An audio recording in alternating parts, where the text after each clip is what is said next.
হবে না। এক ইহুদি নারী আর মা ফাতেমার মধ্যে বন্ধুত্ব। এই যে গজলটি একটা রোমান্টিক একটা গজল। কেমন যদি বলেন আপনারা যে বন্ধুত্ব কাকে বলে? আমরা বন্ধুত্ব করি, আমার ঘরের মেয়েরা বান্ধবী হয়, ধরে নেন এই গ্রামের একটা মেয়ে আর পাশের গ্রামের একটা মেয়ে, দুই মেয়ে বান্ধবী হয়। তো আম্মাজান ফাতেমাতুজ জোহরা রাদিয়াল্লাহু তাআলা আনহা তিনি বন্ধুত্ব করেছিলেন এক ইহুদি মেয়ের সঙ্গে, যে মেয়ে ছিল রাজার মেয়ে, যে মেয়ে ছিল রাজপ্রাসাদে থাকা একজন ব্যক্তি, আর আম্মাজান ফাতেমা গরিব ঘরের মেয়ে। এই দুজনের মধ্যে বন্ধুত্ব হয়েছিল। গজলটা কি ভালো করে শুনতে হবে আমার মা বোনেদেরকে, মা বোনেদের জন্য বিশেষ করে গজলটা, যে আম্মাজান ফাতেমাতুজ জোহরা রাদিয়াল্লাহু তাআলা আনহা আল্লাহ পাক তার শানমান কতটা উচ্চতায় কতটা উঁচু করেছিল, এই গজলের মধ্যে আমরা প্রমাণ করব। ইহুদি নারীর বিয়ে ঠিক হলো। ওই রাজা সারা শহরে সারা নগরে সব রাজার মেয়েদের দাওয়াত দিল। ইহুদি নারীর বিয়েতে দাওয়াত দিয়ে যখন রাজা বাড়িতে এলো, তখন ইহুদি নারী প্রশ্ন করে, আব্বা আমার সব বান্ধবীদের দাওয়াত করেছেন? বলে, হ্যাঁ মা, সব রাজার মেয়েদের দাওয়াত করেছি। তখন ইহুদি নারী প্রশ্ন করে, আব্বা আমার বান্ধবী ফাতেমা তাকে দাওয়াত করেননি? তখন রাজা বলছে, তোর মাথা খারাপ? ওই গরিব ভিখারি ফকিরিনী ফাতেমা, যে ফাতেমার খাওয়া হয় না, যে ফাতেমার পরনে একটা মাত্র কাপড়, ছেঁড়া কাপড়, ময়লা কাপড়, ওই গরিব ফাতেমাকে দাওয়াত দিয়ে আমি আমার রাজপ্রাসাদে আনবো তোর বিয়ে খাবার জন্য? কেমন করে বলিস এই ফাতেমাকে দাওয়াত দিতে? খবরদার, ওই গরিব ফাতেমাকে দাওয়াত দিয়ে আমি আমার রাজপ্রাসাদে আনতে পারবো না। ভালো করে শোনে, আম্মাজান ফাতেমার শানমান কি ছিল? ওই গরিব ফাতেমা, যে ফাতেমার খাওয়া হয় না, আজকে সেই ফাতেমা আল্লাহ পাক তার মর্যাদা কতটা উপরে করেছে। কবি ছন্দের মাধ্যমে বলে, শুনুন। এক ইহুদি নারী ছিল বন্ধু ছিল মা ফাতেমা, ভালোবাসা প্রেম মায়া মমতায় ছিল তাদের অনুপ্রেরণা, ছিল তাদের অনুপ্রেরণা। একে অপরের চিন্তা ভাবনায়, একে অপরের চিন্তা ভাবনায় কথা মায়ারি বন্ধনা, ভালোবাসা প্রেম মায়া মমতায় ছিল তাদের অনুপ্রেরণা, ছিল তাদের অনুপ্রেরণা।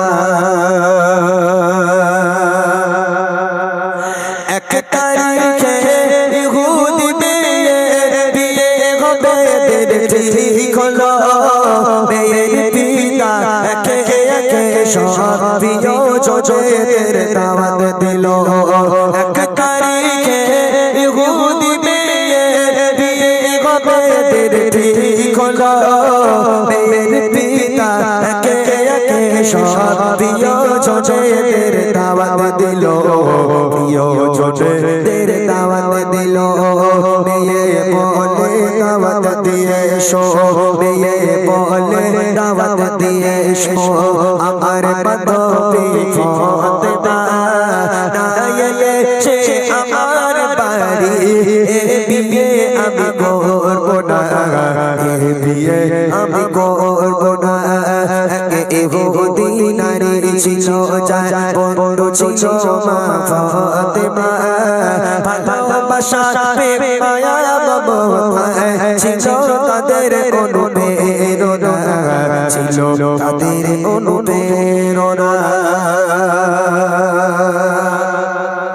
মেয়ে বলছে, আব্বা তুমি রাজা হতে পারো, তবে মনে রাখো আমিও কিন্তু তোমার মেয়ে। তোমার যদি জেদ হয় তাহলে জেদ কিন্তু আমারও আছে, আমি কিন্তু তোমারই রক্ত আব্বা।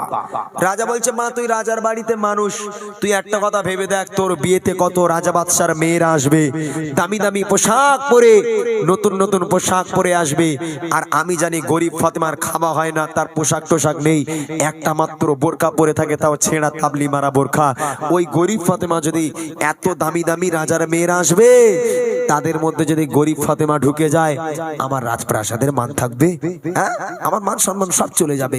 খবরদার মা, ওই গরিব ফাতেমাকে দাওয়াত দেওয়ার জন্য বলিস না, আমি গরিব ফাতেমাকে দাওয়াত দিতে পারবো না। তখন মেয়ে বলছে, আব্বা ফাতেমা হলো আমার বেস্ট ফ্রেন্ড, ফাতেমা যদি আমার বিয়েতে না আসে, এ বিয়ে আমি করবো না, তোমার কি করার আছে তুমি করো। তখন বাপ রেগে গেল, রেগে গিয়ে মেয়েকে কি বলছে তাকে, আসবে বড় বড় রাজা বাদশা, তোমার বিয়েতে আমার বাড়ি গরিব ফাতেমা ছেঁড়া জামা আছে কি তার কোনো নতুন শাড়ি আসবে বড় বড় রাজা বাদশাহ তোমার বিয়েতে আমার বাড়ি গরিব ফাতেমা ছেঁড়া জামা আছে কি তার কোনো নতুন শাড়ি আছে কি তার কোনো নতুন শাড়ি বাড়ির সম্মান হবে যে বদনাম বাড়ির সম্মান হবে যে বদনাম আসলে গরিব ওই ফাতেমা শোনো হবে তোমার প্রস্তাব দেবে দিতে আমি পারবো না দিতে আমি পারবো না ইহুদি নারী ছিল যার বন্ধ ছিল মা ফাতেমা ভালোবাসা প্রেম মায়া মমতা ছিল তাদের অনুপ্রেরণা ছিল তাদের অনুপ্রেরণা রাজা হেরে গেল মেয়ের জেদের কাছে রাজা পারলো না এমত অবস্থায় রাজা বলছে ঠিক আছে মা তোর ওই গরিব ফাতেমাকে আমি দাওয়াত দেব তবে আমার একটা শর্ত আছে কি শর্ত বলে আমার বাড়িতে আসবে সব রাজা বাদশার মেয়েরা তোর ওই গরিব ফাতেমাকে বল যদি রাজা বাদশার মেয়েদের মতো দামি দামি পোশাক পরে আমার বাড়িতে আসতে পারে তাহলে এন্ট্রি আছে আর যদি গরিব ফাতেমা ফকিরের হালাতে ভিখারির হালাতে আমার বাড়িতে এসেছে আমি কিন্তু তাড়িয়ে দেব বল তোর ফাতেমাকে তখন ফোন টোন ছিল না ইহুদি নারী চিঠি লিখলো চিঠি লিখে ফাতেমার কাছে পাঠিয়ে দিল বুবু এই ব্যাপার আগামীকাল আমার বিয়ে খবরদার আমার বিয়েতে তুমি এসো একটা নতুন পোশাক পরে এসো তুমি যদি আমার বিয়েতে না আসো বুবা আমি কিন্তু বিয়ে করব না খবরদার তুমি আমার বেস্ট ফ্রেন্ড তুমি আমার বিয়েতে এসো আম্মাজান ফাতেমা দাওয়াত কবুল করে নিল ঠিক আছে বাবু আল্লাহ পাক যদি আমাকে বাঁচিয়ে রাখে আগামীকাল তোমার বিয়েতে যাবো ইনশাআল্লাহ যে ফাতেমা খাওয়া হয় না যে ফাতেমার পরনে একটা পোশাক ওই ফাতেমা কথা দিয়ে দিল বিয়ে বাড়ি যাবে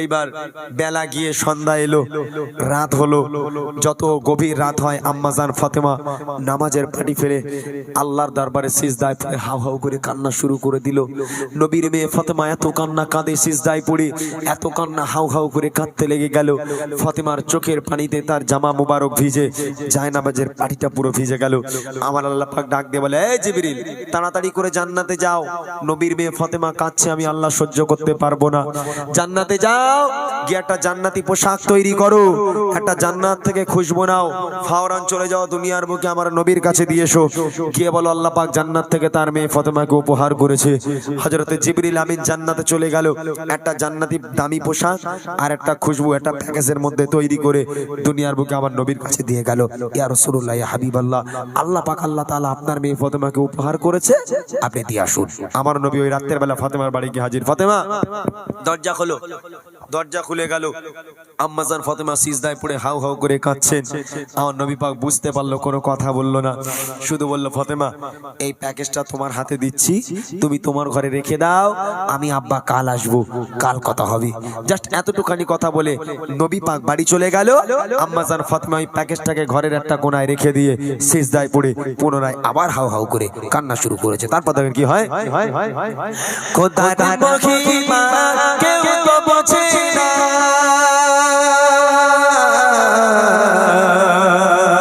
খোদার মহিমা কেউ তো বোঝে না জিবরিল এলো মোর নবীর কাছে জান্নাত হতে সে কিছু সামানাত দিয়ে গেল মোর নবীর হাতে দিয়ে গেল মোর নবীর হাতে ফাতেমার বাড়ি গিয়ে মোর নবী ফাতেমার বাড়ি গিয়ে মোর নবী বলছে শোনো ফাতেমা খোদার উপহার তোমার তরে কবুল করো এই নজরানা কবুল করো এই নজরানা ইহুদি নারী ছিল যার বন্ধ ছিল মা ফাতেমা ভালোবাসা প্রেম মায়া মমতা ছিল তাদের অনুপ্রেরণা ছিল তাদের অনুপ্রেরণা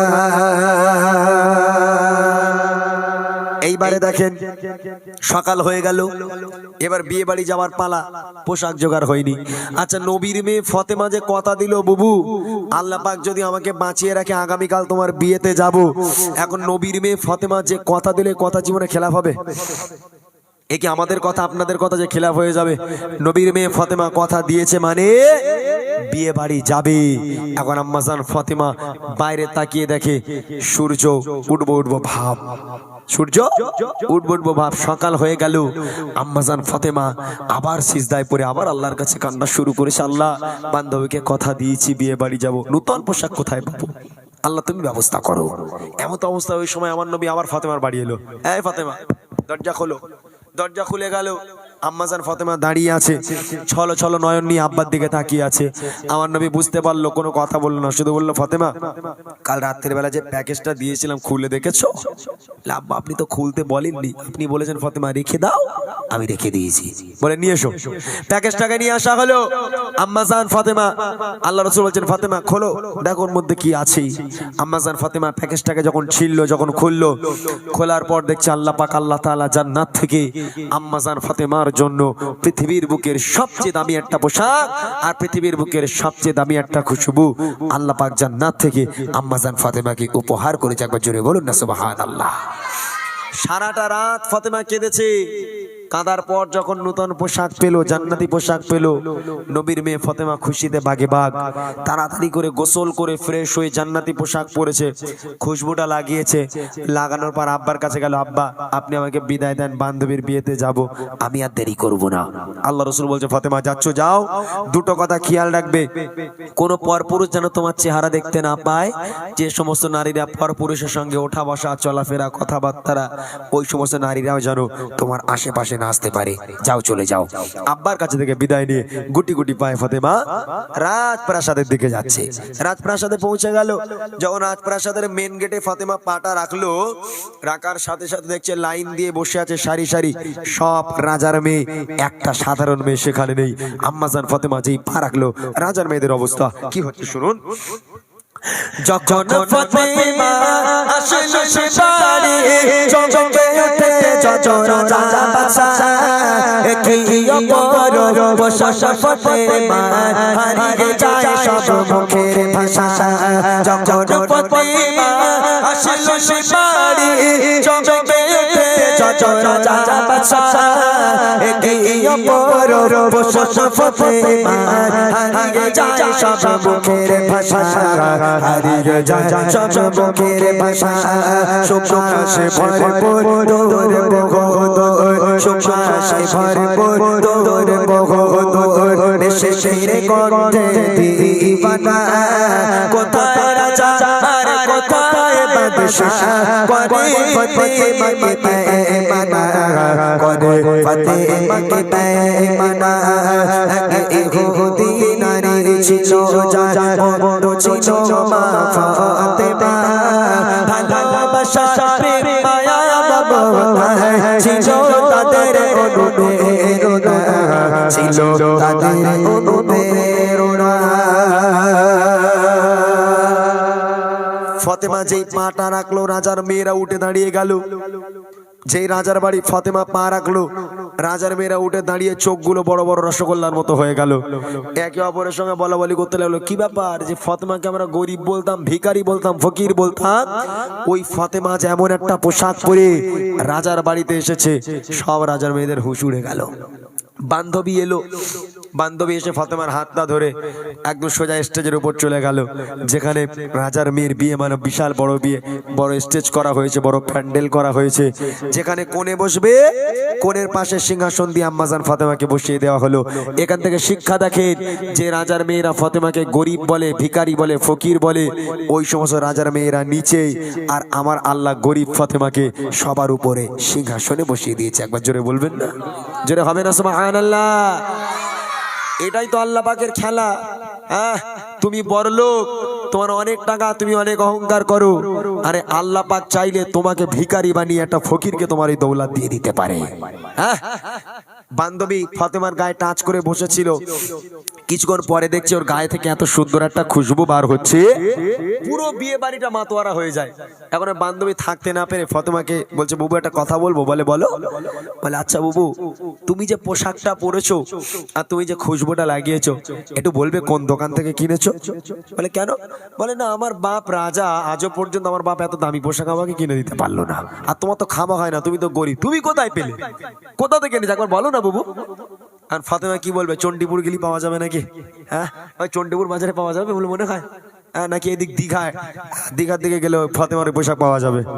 আম্মাজান ফাতেমা মুচকি মুচকি হাসছে আর মনে মনে বলছে, আয় বেটা, সুযোগ পেয়েছি, সব কটারে কলমা পড়াবো। বুদ্ধিমতী ফাতেমা বুদ্ধি খাটিয়ে কত সুন্দর করে বাজারে যাওয়ার ঠিকানা, কোন পথ দিয়ে বাজারে যেতে হবে, দোকানটা কোথায়, দোকানের মালিককে, দোকানের সেলসম্যানকে আম্মাজান ফাতেমা কিভাবে রাজার মেয়েদেরকে বোঝাচ্ছে দেখেন। দোকানের মালিক আল্লাহ তাআলা পৌঁছায় তারে জিবরিল আমিন, সেই দোকানে যাবার সময় ইহদিনাস সিরাতাল মুস্তাকিম। শুধু রাজার মেয়েদের জন্য নয়, আজকের এই বাবুইয়া, পশ্চিম বাবুইয়া যত আমার মা বোনেরা আছেন, সবার জন্য ফাতেমা একই বার্তা দিল। মা, যদি ফাতেমার মতন ওই পোশাক আপনিও পেতে চান, দীঘায় গেলে পাবেন না, চণ্ডীপুরে গেলে পাবেন না, ফাতেমা বাজারে যাবার ঠিকানা দিচ্ছে। ইহদিনাস সিরাতাল মুস্তাকিমের পথ ধরো, বাজার পেয়ে যাবে। বাজারটা হলো জান্নাত। জান্নাতে চলে যাও, দোকান পেয়ে যাবে, যে দোকানের মালিক হলো আমার আল্লাহ, আর আল্লাহকে পেয়ে যাও, পৃথিবীর বুকে সব দামি জিনিস তুমি পেয়ে যাবে। আর একবার জোরে বলুন না সুবহানাল্লাহ। এই কথা শুনে এক এক রাজার মেয়ে ফাতেমার হাতে হাত দিয়ে বায়াত হয়ে কলমা পড়ে মুসলমান হয়ে গেছিল। শেষ কথায় কবি লিখছে, দোকানের মালিক আল্লাহ তাআলা পৌঁছায় তারে জিবরিল আমিন, সেই দোকানে যাবার সময় ইহদিনাস সিরাতাল মুস্তাকিম, ইহদিনাস সিরাতাল মুস্তাকিম। শোনো ইমরান এমন তার শান, শোনো ইমরান এমন তার শান, ও সরে যায় চোখের কোনা, একে একে সব ফাতেমা পড়ে নিল যে কলমা, পড়ে নিল যে কলমা। ইহুদি নারী ছিল যার বন্ধ ছিল মা ফাতেমা, ভালোবাসা মায়া মমতায় ছিল তাদের অনুপ্রেরণা, ছিল তাদের অনুপ্রেরণা, ছিল তাদের অনুপ্রেরণা, ছিল তাদের অনুপ্রেরণা।